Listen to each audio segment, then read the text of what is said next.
The recent escalation of violence in Gaza has once again cast a dark shadow over the region, leaving behind a trail of devastation and despair. Nowhere is this tragedy more palpable than in Rafah, a densely populated city in the southern Gaza Strip, where Israeli airstrikes have inflicted a heavy toll on civilian lives and infrastructure. The streets of Rafah bear the scars of conflict, reduced to rubble and debris. Homes lie in ruins, their walls shattered and roofs caved in, a grim testament to the indiscriminate nature of the bombardment. Amidst this wreckage, the human cost of this conflict is painfully evident. Families huddled together in fear as bombs rained down upon their city, their lives upended in a matter of hours. The cries of children, their innocence lost in the chaos and destruction, echo through the shattered streets. Hospitals, overwhelmed with casualties, struggle to cope with the influx of injured, their resources stretched thin. The United Nations estimates that over 2,000 people have been killed in Gaza since the start of the conflict, with the majority being civilians.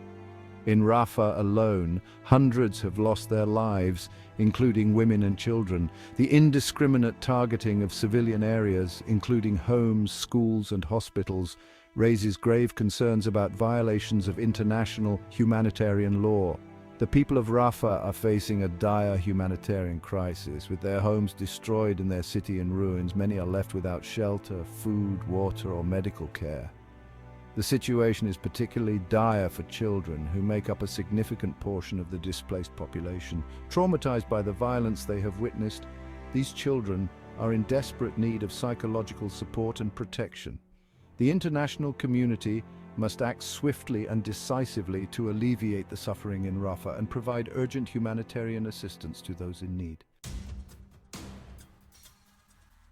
The international community has condemned the recent escalation of violence in Gaza, with many world leaders expressing outrage over the civilian casualties and calling for an immediate ceasefire. The United Nations Security Council has held emergency meetings to address the crisis, demanding an end to the hostilities and urging all parties to respect international humanitarian law. The indiscriminate targeting of civilian areas, including homes, schools, and hospitals, has been widely condemned as a violation of international law. The Fourth Geneva Convention, which governs the protection of civilians during armed conflict, explicitly prohibits attacks on civilian objects and requires parties to the conflict to distinguish between civilian and military targets. The use of disproportionate force, where the anticipated civilian casualties exceed the expected military advantage, is also strictly prohibited. Despite these clear legal obligations, Israel continues to carry out airstrikes in densely populated areas of Gaza, resulting in a high number of civilian casualties. This disregard for international law has drawn sharp criticism from human rights organizations who accuse Israel of war crimes and call for accountability for the violations committed. The international community has a moral and legal obligation to hold Israel accountable for its actions and to ensure the protection of civilians in Gaza. This includes conducting independent investigations into alleged war crimes, providing humanitarian assistance to those affected by the conflict, and working towards a just and lasting peace in the region. The situation in Rafah, and indeed in Gaza as a whole, demands immediate and sustained international action.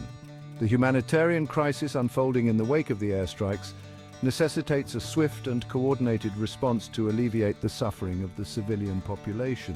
The international community must prioritize the delivery of essential goods and services, including food, water, shelter, medical supplies, and psychological support. Beyond the immediate needs of the present, there is an urgent need to address the root causes of the conflict and to work towards a just and lasting peace. This requires a multifaceted approach that addresses the underlying political, economic, and social issues that have fueled the cycle of violence for far too long. A crucial step towards peace is the lifting of the blockade on Gaza, which has crippled the region's economy and subjected its population to immense hardship. The blockade has severely restricted the movement of goods and people, hindering economic development and exacerbating the humanitarian crisis. Furthermore, there is a pressing need to restart meaningful peace negotiations between Israelis and Palestinians, with the aim of reaching a two-state solution based on international law and previous agreements. Such a solution must ensure the security and self-determination of both peoples, allowing them to live side by side in peace and dignity.